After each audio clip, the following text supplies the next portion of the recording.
नमस्कार दोस्तों, मैं मनोज रांगेरा आप सभी का प्रज्ञा डिजिटल क्लासेज में हार्दिक स्वागत, हार्दिक अभिनंदन करता हूं। दोस्तों, मैं ज्योग्राफी फैकल्टी, जैसा कि आपको विदित है, मैं पिछले 10 वर्षों से कॉम्पिटिटिव एग्जाम में बच्चों को अध्ययन करवा रहा हूं। दोस्तों, इस ज्योग्राफी के अंतर्गत अगर हम बात करते हैं कॉम्पिटिटिव एग्जाम को लेकर, तो आपको देखने को मिलता है कि इस ज्योग्राफी का वेटेज जो होता है वो हर एग्जाम में आपको देखने को मिलता है।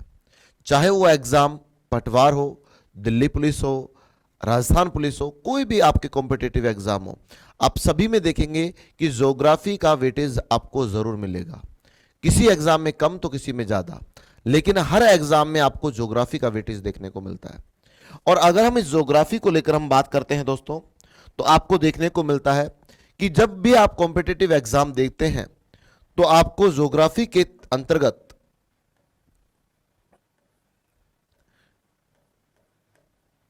इस भूगोल के अंतर्गत आपके कॉम्पिटिटिव एग्जाम के तहत अगर हम बात करते हैं तो आपके इसे 3 भागों में डिवाइड किया जाता है। कि हमने पाया कि ज्योग्राफी को या भूगोल को हम बात करना चाहें तो 3 भागों में डिवाइड किया जाता है। पहले नंबर पर आपके जो अंतरराष्ट्रीय घटनाएं हैं, या आप कह सकते हो पृथ्वी से संबंधित जितनी भी घटनाएं हैं, उनको दोस्तों आपके विश्व के भूगोल के अंतर्गत इन्हें रखा जाता है। कि विश्व का भूगोल आपके हेडिंग दी जाती है और इसके अंतर्गत सारी आपके इंटरनेशनल घटनाएं देखने को मिलती है, जिसमें हम जानना चाहें क्या क्या टॉपिक आपको एग्जाम के अंतर्गत देखने को मिलते हैं। तो मित्रों, विश्व के अंतर्गत जब हम बात करते हैं तो आपको इसके अंतर्गत जैसे एक टॉपिक पढ़ने को मिलता है, ब्रह्मांड का टॉपिक पढ़ने को मिलता है, कॉस्मोस या ब्रह्मांड के रूप में आपको देखने को मिलता है। इसके अंतर्गत आपको पूरे ब्रह्मांड की स्थिति के बारे में बताया जाता है। आकाश गंगाएं क्या है, आपके सौर परिवार क्या है, उसके अंतर्गत ग्रह क्या है, उपग्रह क्या है, उल्का पिंड क्या है, आपके धूमकेतु क्या है, पुच्छल तारे क्या है, सबके बारे में आपको विस्तार से अध्ययन करवाया जाएगा। और जब आपको ब्रह्मांड की सारी जानकारियां दे दी जाएगी, तो जैसा कि आपको पता है कि ब्रह्मांड के अंतर्गत एक आकाशीय पिंड को आपके केंद्र माना जाता है, जिसको माना जाता है सूर्य, हमारे अध्ययन की दृष्टि से। और सूर्य से संलग्न जितने भी आपके पिंड, आकाशीय पिंड होते हैं, उन्हें सम्मिलित रूप से सौर मंडल या सौर परिवार के रूप में भी आपको देखने को मिलता है। उस सौर परिवार के अंतर्गत आपके मानव का जहां पर निवास स्थान है, हम जहां पर निवास करते हैं, उसके बारे में आपको पढ़ने को मिलता है। इस पृथ्वी के बारे में आपको मित्रों पढ़ने को मिलता है। और अगर इस पृथ्वी को लेकर हम बात करें दोस्तों, तो आपको पृथ्वी के बारे में सबसे पहले इसकी डेफिनेशन के बारे में आपको देखने को मिलेगा, अर्थात आप कह सकते हो इसके अर्थ के बारे में आपको पढ़ने को मिलता है। दूसरे नंबर पर हम बात करें तो इसी पृथ्वी की आपको आंतरिक संरचना के बारे में आपको देखने को मिलेगा।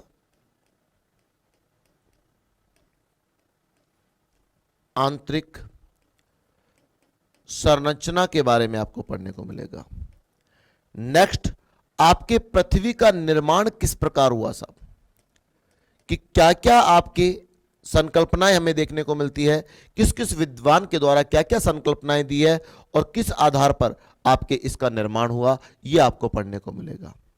और अगर हम बात करना चाहें इसी को लेकर नेक्स्ट, तो आपके नेक्स्ट पढ़ने को मिलता है कि पृथ्वी जो है इसकी गति के बारे में आपको पढ़ने को मिलता है मित्रों, कि आपके पृथ्वी की कितने प्रकार की गतियां होती है और वो गतियां किस किस नामों से जानी जाती है और क्या क्या उनके प्रभाव पर मिलते हैं, ये सब चीजें आपको इसके अंतर्गत देखने को मिलती है।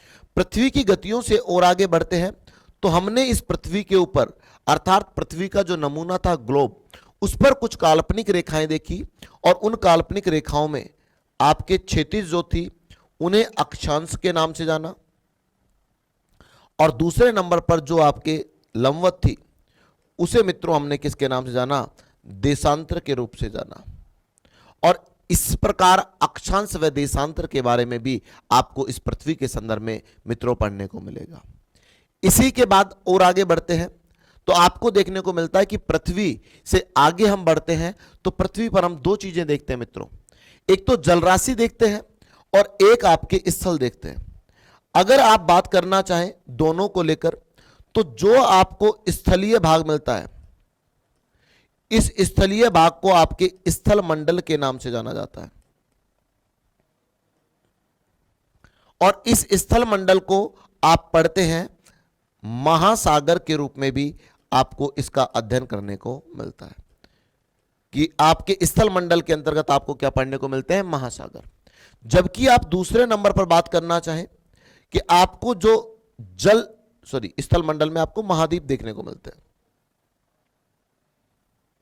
स्थल मंडल में आपको क्या देखने को मिलते हैं, महाद्वीप देखने को मिलते हैं। और अगर आप बात करते हैं दूसरे नंबर पर जलराशि को लेकर, तो उसे मित्रों आपके जलमंडल के नाम से जाना जाता है। और ये जो जलमंडल है, इस जलमंडल के अंतर्गत आपको क्या देखने को मिलता है, महासागर का अध्ययन करने को मिलता है। कि स्थल मंडल में महाद्वीपों का अध्ययन मिलेगा, 7 महाद्वीपों का, और जलमंडल में समस्त महासागरों का अध्ययन देखने को मिलता है।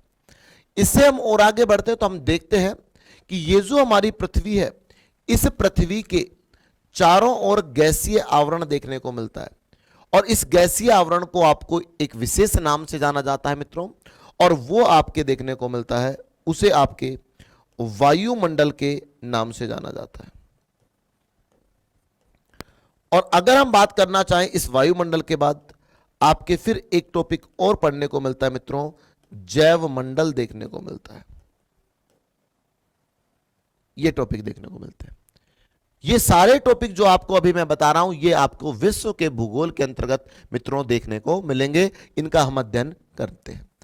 अगर और आगे बात की जाती है तो पता चलता है आपको दोस्तों कि ये जो आपके ज्योग्राफी है, विश्व के भूगोल की बात कर रहे हैं, इसके अंतर्गत आपको एक टॉपिक पढ़ने को मिलता है पृथ्वी के बल से संबंधित। और इस बल में आपकी 2 चीजें देखने को मिलती है दोस्तों। दोनों को लेकर हम बात करें तो आप देखिएगा, एक तो आपको बल के अंतर्गत आपको आंतरिक बल देखने को मिलता है, एक तो आपको आंतरिक बल पढ़ने को मिलता है मित्रों। और दूसरे नंबर पर आप बात करना चाहें तो दूसरा जो आपको बल देखने को मिलता है, वो आपके कौन सा बल देखने को मिलता है, बाह्य बल देखने को मिलता है। देखिएगा साहब, अगर आप इसका अध्ययन करना प्रारंभ करें तो मित्रों आपको पता चलेगा कि जो आंतरिक बल है, आंतरिक बल के अंतर्गत आपको कुछ घटनाएं पढ़ने को मिलेगी जो आपके एग्जाम के लिए महत्वपूर्ण देखने को मिलती है, जिसमें आपको मैं भूकंप व आपको ज्वालामुखी के बारे में आपको देखने को मिलता है। भूकंप व ज्वालामुखी देखने को मिलता है, ये घटनाएं आपको देखने को मिलती है। जबकि आपके बाह्य बल को लेकर बात करें तो बाह्य बल के बारे में आपको क्या पढ़ने को मिलता है मित्रों, बाह्य बल में आपको 2 घटनाएं पढ़ने को मिलेगी। एक तो आपके अपक्षय पढ़ने को मिलेगी दोस्तों, और दूसरे नंबर पर हम बात करना चाहें तो दूसरे नंबर पर आपको घटना पढ़ने को मिलेगी अपर्दन। और दोनों को कई बार एक साथ एक ही रूप में लिख दिया जाता है या लिख दिया जाता है अनाच्छादन के रूप में आपको देखने को मिलती है। क्लियर है साहब? तो ये आपको बल के संबंध में भी आपको टॉपिक पढ़ने को मिलते हैं। तो ये वो टॉपिक है मित्रों जो अक्सर आपको एग्जाम के अंतर्गत देखने को मिलते हैं। कि आप कोई भी कॉम्पिटिटिव एग्जाम सामान्यतः देखते हैं तो उस कॉम्पिटिटिव एग्जाम में सामान्यतः आपको ये टॉपिक तो देखने को विश्व के भूगोल के अंतर्गत मिलते हैं। साथ ही साथ कुछ फिजिकल के भी टॉपिक जोड़ दिए जाते हैं, अर्थात आपके भौतिक विज्ञान या आपके फिजिकल ज्योग्राफी के भी कुछ टॉपिक जोड़ दिए जाते हैं। अगर फिजिकल ज्योग्राफी को लेकर हम बात करें दोस्तों तो उसके अंतर्गत बताया जाता है कि जैसे आपके एक तो टॉपिक आपको देखने को मिल जाता है चट्टानों से संबंधित आपको टॉपिक मिलता है। तो इसमें चट्टानों का अर्थ जानने को मिलता है, चट्टानों के प्रकार देखने को मिलते हैं, आपके वर्तमान में किस चट्टान के कहां पर भंडारण की बात करें तो वो आपको देखने को मिलती है, तथा सभी चट्टानों के निर्माण के बारे में इसका पूरा घटनाक्रम भी देखने को मिलता है। और एक टॉपिक आपके बात करें इसी विश्व के भूगोल के अंतर्गत हम एक टॉपिक और पढ़ लेते हैं जिसका नाम है आपके रिसोर्स या संसाधन के रूप में भी आपको ये टॉपिक पढ़ने को मिलते हैं। कि संसाधन क्या होता है, इसके अर्थ के बारे में बात करना चाहेंगे, इसका वर्गीकरण करना चाहेंगे कि कितने आधारों पर संसाधनों का वर्गीकरण किया गया है, कौन सा संसाधन हमारे लिए आपके मानव के द्वारा निर्मित किया गया है, किस संसाधन का निर्माण प्रकृति के द्वारा निर्मित, कौन से संसाधन प्रकृति के द्वारा निर्मित किए गए हैं और वर्तमान में इनकी क्या क्या विशेषताएं देखने को मिलती है, तथा इनकी वर्तमान में किस संसाधन की उपस्थिति किस प्रदेश में देखने को मिलती है। ये समस्त बातें आपके संसाधन को रूप में देखने को मिलती है। तो मित्रों, हम बात कर रहे थे सबसे पहले विश्व के भूगोल को लेकर। तो विश्व के भूगोल में कॉम्पिटिटिव एग्जाम को मद्देनजर रखें तो ये अक्सर आपको क्वेश्चन देखने को इनके संदर्भ में मिलते हैं। ब्रह्मांड के बारे में, पृथ्वी के बारे में, स्थल मंडल के बारे में जिसमें महाद्वीप हो गया, जल मंडल के बारे में महासागर, वायुमंडल, जैव मंडल, आपके बल के बारे में आंतरिक बल हो गया जिसमें भूकंप, ज्वालामुखी हो गए, बाह्य बल के अंदर आपके अपक्षय अपर्दन की क्रियाएं हो गई जिसके अंतर्गत आप अनाच्छादन भी बोल सकते हैं, चट्टानों के बारे में पढ़ने को मिलेगा, संसाधन के बारे में पढ़ने को मिलता है। ये तो हुआ मित्रों एक प्रकार। अगर हम बात करना चाहें इससे थोड़ा सा और आगे, तो मित्रों दूसरे नंबर पर हमने कॉम्पिटिटिव एग्जाम को मद्देनजर रखा और हमने पाया कि दूसरा जो पार्ट किया जाता है उसके अंतर्गत हमारे देश का अध्ययन किया जाएगा और देश के अंतर्गत जो अध्ययन होगा उसे हम क्या कहेंगे, भारत का भूगोल कहेंगे सब। और तीसरे नंबर पर हम आते हैं तो हमारे स्टेट को लेकर बात आती है और स्टेट की बात आती है तो स्टेट के संदर्भ में आपको क्या पढ़ने को मिलेगा, राजस्थान का भूगोल पढ़ने को मिलेगा। राजस्थान का भूगोल इसके अंतर्गत पढ़ने को मिलेगा।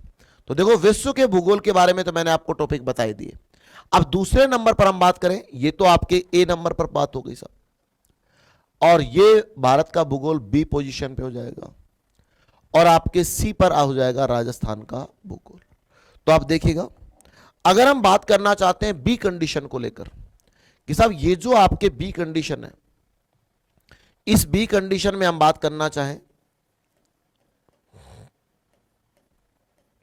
कि भारत का अगर हम भूगोल जानना चाहें तो मित्रों भारत के भूगोल के अंतर्गत आपको क्या क्या टॉपिक देखने को मिलते हैं।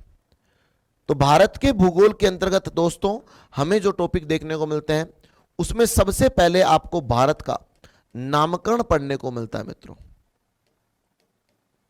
पहले नंबर पर बात की। दूसरे नंबर पर हम बात करना चाहें तो नामकरण के बाद हमने देखा कि इसके परिचय को लेकर हम बात करेंगे, कि इसके इंट्रोडक्शन को लेकर हम बात करना चाहेंगे कि साहब भारत का नामकरण पहले होगा, उसके बाद इसके परिचय को लेकर बात होगी। इसके बाद परिचय के बाद इसके अंतर्गत आपको फिजिकल डिवीजन देखने को मिलेगा जिसके अंतर्गत आपको क्या पढ़ने को मिलेंगे, भौतिक प्रदेश पढ़ने को मिलेंगे। और भौतिक प्रदेश में आपको वर्तमान की दृष्टि से मद्देनजर रखें तो 6 भौतिक प्रदेश आपको पढ़ने को मिलेंगे। पहले 4 हुआ करते थे, फिर आपके 5 देखने को मिले, अब वर्तमान में आपको 6 देखने को मिलते हैं, जिसमें हिमालय पर्वतीय प्रदेश, उत्तर का विशाल मैदान, दक्षिण का प्रायद्वीपीय पठारी प्रदेश, तटीय मैदानी प्रदेश, द्वीप समूह व भारत का महान मरुस्थलीय प्रदेश इसके अंतर्गत देखने को मिलता है। इससे और आगे बढ़ते हैं मित्रों तो आपको एक टॉपिक और पढ़ने को मिलेगा और वो होगा आपके अपवाह तंत्र। अपवाह तंत्र के अंतर्गत हम बात करें तो कह सकते हैं अपवाह तंत्र के लिए कि इसके अंतर्गत आपको नदियों के बारे में संपूर्ण जानकारियां देखने को मिलेगी। और इससे और आगे बढ़ते हैं तो इन्हीं नदियों से संबंधित आपके पढ़ने को मिलेगी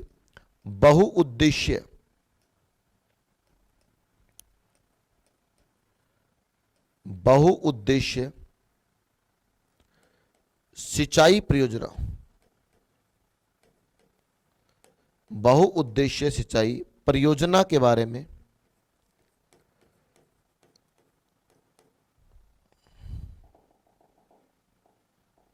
बहुउद्देश्य सिंचाई परियोजना के बारे में आपको अध्ययन करने को मिलेगा, जिसके अंतर्गत आपको भाखड़ा नांगल परियोजना हो गई, नर्मदा परियोजना हो गई, माही परियोजना हो गई, कावेरी परियोजना हो गई, हीराकुंड परियोजना हो गई, दुलहस्ती बगलिहार सलाल परियोजना हो गई, टिहरी परियोजना हो गई, ऐसे बहुत सारी आपको परियोजनाएं पढ़ने को मिलेगी। इससे हम और आगे बढ़ते हैं दोस्तों, आपको एक टॉपिक पढ़ने को मिलता है जिस टॉपिक का नाम हम जानना चाहें तो वो आपको पढ़ने को मिलेगा प्राकृतिक वनस्पति के रूप में, कि प्राकृतिक वनस्पति के रूप में आपको एक टॉपिक पढ़ने को मिलेगा। और प्राकृतिक वनस्पति के बारे में हम चर्चा करते हैं या बात करते हैं तो आपको देखने को मिलता है प्राकृतिक वनस्पति से तात्पर्य है आपको भारतीय वनों के बारे में अध्ययन करने को मिलेगा। जब हम वनों का टॉपिक पढ़ेंगे तो वनों को टॉपिक पढ़ने के बाद आपको इसी वनों से संबंधित आपको पढ़ने को मिलेंगे, आपको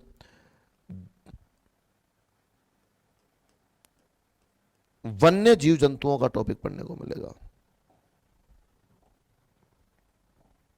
कि आपको टॉपिक पढ़ने को मिलेगा वन्य जीव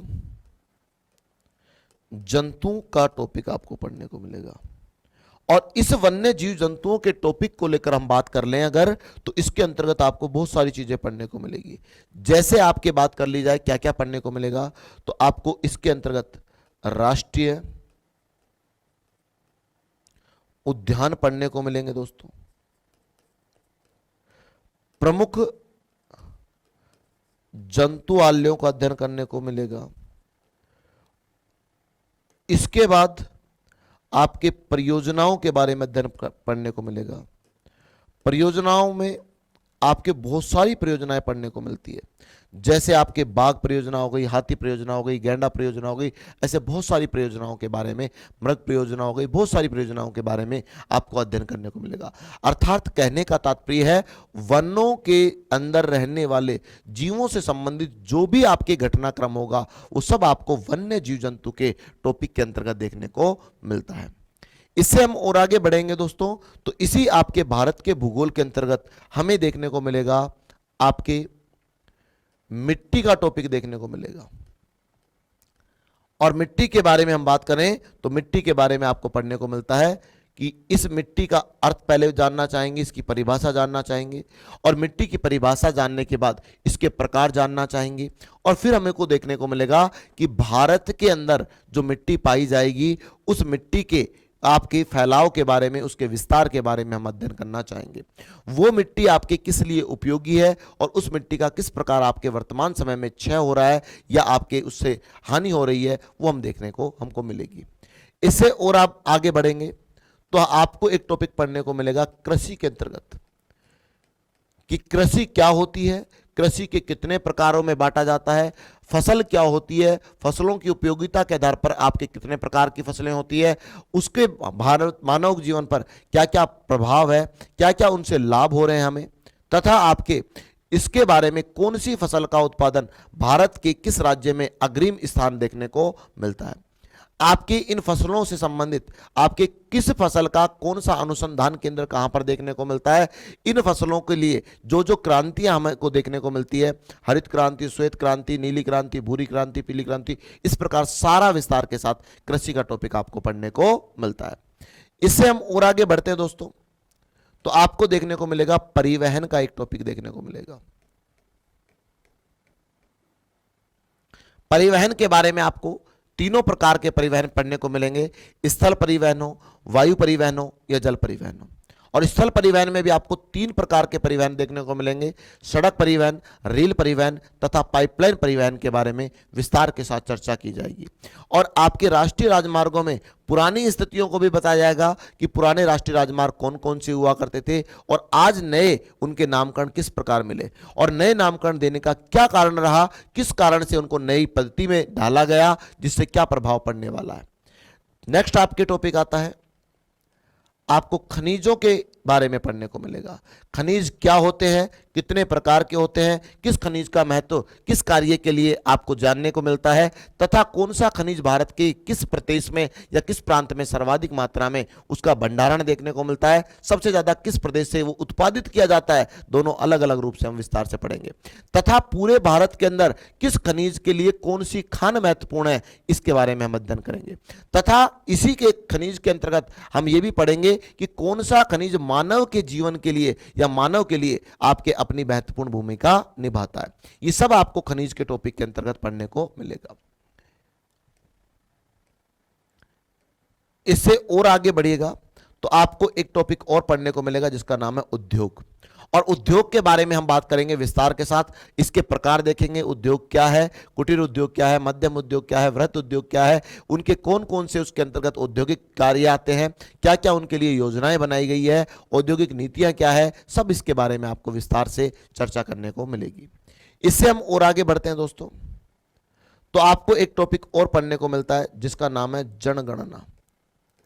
और यह जनगणना का पूरा डाटा आपको भारत के संदर्भ में देखने को मिलेगा। और आपको जैसा सभी को विदित है कि हमारे पास अभी तक जो वैलिड डाटा है वो आपके कौन सा है, 2011 के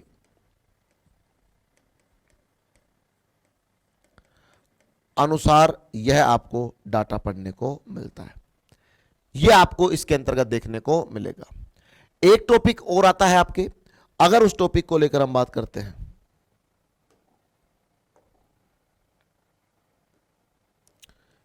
एक पशुधन का भी टॉपिक आता है। पशुधन के बारे में हम बात करें तो हमारे जो पालतू मवेशी होते हैं, देखो ये तो वन्य जीव जंतु है, ये अलग चीज है। जो वनों में निवास करते हैं वो वन्य जीव जंतु, और पशुधन के अंतर्गत क्या जाएंगे, जो हमारे पालतू मवेशी है वो इसके अंतर्गत आ जाएंगे। गाय, भैंस, भेड़, बकरी, मुर्गे, ठीक है ना, ये सब चीजें आपके, कुत्ता, बिल्ली, सब किसके अंदर आ जाएंगे, इस आपके पशुधन के अंतर्गत इनका संबंध देखने को मिलेगा। घोड़े, खच्चर, ठीक है ना, गधे, सुअर, सब इसके अंतर्गत आपको देखने को मिलते हैं। अगर हम और आगे बात करें तो आपके लिए एक टॉपिक मैं पढ़ाऊंगा मित्रों, जो टॉपिक मैं आपको 3 स्टेजों को पूरा करते हुए पढ़ाऊंगा। और उस टॉपिक का अगर आप नाम जानना चाहें तो उस टॉपिक का नाम होगा क्लाइमेट, या इसका नाम होगा जलवायु। और ये आपके जलवायु का जो टॉपिक आपको पढ़ने को मिलेगा, ये किसके संदर्भ में देखने को मिलेगा, ये मित्रों टॉपिक जो आपको पढ़ने को मिलेगा, इसके अंतर्गत 3 चीजें समाहित होगी। इसके अंदर विश्व की सारी परिस्थितियां हम देखेंगे कि किस कारण आपके जलवायु के अंतर्गत परिवर्तन मिला, क्या जलवायु है। फिर उसको हम कहां पर लेकर आएंगे कि भारत में आपके जलवायु कैसी है, इसका क्या प्रभाव पड़ता है, क्या पॉजिटिव प्रभाव है, क्या नेगेटिव प्रभाव है। और तीसरे नंबर पर इसी को हम पढ़ेंगे किसके संदर्भ में, राजस्थान के संदर्भ में भी आपके इसका अध्ययन करने को मिलेगा। ये सारी स्थितियां, पूरा जलवायु का टॉपिक आपको पढ़ने को मिलेगा, जिसके अंतर्गत आपके अक्सर जो आपके कॉम्पिटिटिव एग्जाम में आप देखते हैं तो आपको क्वेश्चन मिलते हैं इस जलवायु को लेकर। 3 विद्वानों के संदर्भ में आपको क्वेश्चन देखने को मिलते हैं कि उन लोगों के द्वारा भी पूरे इस भारत को, पूरे विश्व को और आपके राजस्थान को कुछ जलवायु प्रदेशों में इनका विभाजन किया गया। और इनके जो जलवायु प्रदेश हैं, पूरे विश्व को, पूरे भारत को और पूरे राजस्थान को जलवायु प्रदेशों में आपके विभाजन किया गया है। और ये जो जलवायु प्रदेशों का वर्गीकरण है, ये आपके लिए आज वर्तमान के किसी भी एग्जाम को आप उठाकर देख लीजिए तो आपको इस वर्गीकरण के बारे में पढ़ने को मिलेगा। और हम जानना चाहें इसके अंतर्गत कि सब कौन सा आपको वर्गीकरण देखने को मिलता है, तो पता चलता है मित्रों 3 लोगों का वर्गीकरण आपके लिए महत्वपूर्ण है। एक तो आपके कोपेन साहब का वर्गीकरण पढ़ने को मिलेगा, जिसके बारे में सबसे ज्यादा क्वेश्चन आते हैं। दूसरे नंबर पर आपको त्रिवार्था का पढ़ने को मिलेगा, और तीसरे नंबर पर थॉर्नवेट के वर्गीकरण के बारे में आपको पढ़ने को मिलता है, जिसमें आप अगर त्रिवार्था व थॉर्नवेट की बात करें तो इनकी संभावनाएं जो हैं वो तो आपको मात्र कितनी मिलती है, 10% संभावनाएं मिलती है एग्जाम में आने की क्वेश्चन की। और इस कोपेन को लेकर मित्रों बात करें तो कोपेन की जो संभावनाएं एग्जाम में देखने को मिलती है वो पॉसिबिलिटी कितनी मिलती है, 90% पॉसिबिलिटी मिलती है। अर्थात 90% जो क्वेश्चन आते हैं वो तो कोपेन के वर्गीकरण को लेकर आते हैं, और 10% में त्रिवार्था व थॉर्नवेट के वर्गीकरण को शामिल किया जाता है। दोस्तों अगर हम बात करते हैं अब तीसरे नंबर पर राजस्थान के भूगोल को लेकर, तो राजस्थान के भूगोल के अंतर्गत भी हम बात करना चाहें तो जितने टॉपिक आपको ये देखने को मिल रहे हैं ये सारे एज इट इज टॉपिक आपको राजस्थान में पढ़ने को मिलेंगे। राजस्थान का नामकरण पढ़ने को मिलेगा, राजस्थान का परिचय पढ़ने को मिलेगा, राजस्थान के भौतिक प्रदेश पढ़ने को मिलेंगे, अपवाह तंत्र पढ़ने को मिलेगा, बहुउद्देश्य सिंचाई परियोजना पढ़ने को मिलेगी, प्राकृतिक वनस्पति या वन पढ़ने को मिलेंगे, वन्य जीव जंतु देखने को मिलेंगे, इधर आ जाइएगा आपके मिट्टी देखने को मिलेगी, इधर आपकी कृषि देखने को मिलेगी, परिवहन देखने को मिलेगा, खनिज देखने को मिलेगा, उद्योग धंधे, आपके इसके बाद जनगणना, इसके बाद पशुधन, इसके बाद जलवायु। ये सारे कॉमन टॉपिक जो हैं ये आपको सबके सब टॉपिक आपको राजस्थान के भूगोल के अंतर्गत भी देखने को मिलेंगे। तो दोस्तों ये जो सब चीजें मैंने आपको बताई ये आपके प्रत्येक कॉम्पिटिटिव एग्जाम में आपके किसी ना किसी रूप में क्वेश्चन के रूप में आपको देखने को मिलती है, और ये आपको समय समय पर इन सभी टॉपिकों से अवगत करवाया जाएगा मेरे द्वारा। और मैं पूरा प्रयास करूंगा कि पूरा जो ज्योग्राफी है उसको आपको मैपिंग के माध्यम से तथा थ्योरी दोनों का मिक्स कर कर आपको समझाया जा सके, क्योंकि पूरा जो भूगोल है, पूरी जो ज्योग्राफी है, जब तक आप उसका मैपिंग में उसको नहीं समझेंगे तब तक वो आपके लिए अस्थायी रहेगी। अगर आपने एक बार उसको मैपिंग के साथ समझ लिया तो वो मित्रों आपके लिए जीवन में स्थायी हो जाएगी, और आपको जब भी उसकी आवश्यकता पड़ेगी तो आपके लिए वो उपयोगी साबित होगी। तो दोस्तों आप लगातार प्रज्ञा डिजिटल क्लासेस से जुड़े रहिएगा, और सभी लोग इसको आपको लाइक, शेयर व आपके सब्सक्राइब करना इस चैनल को ना भूलें। तो धन्यवाद, फिर मिलते हैं।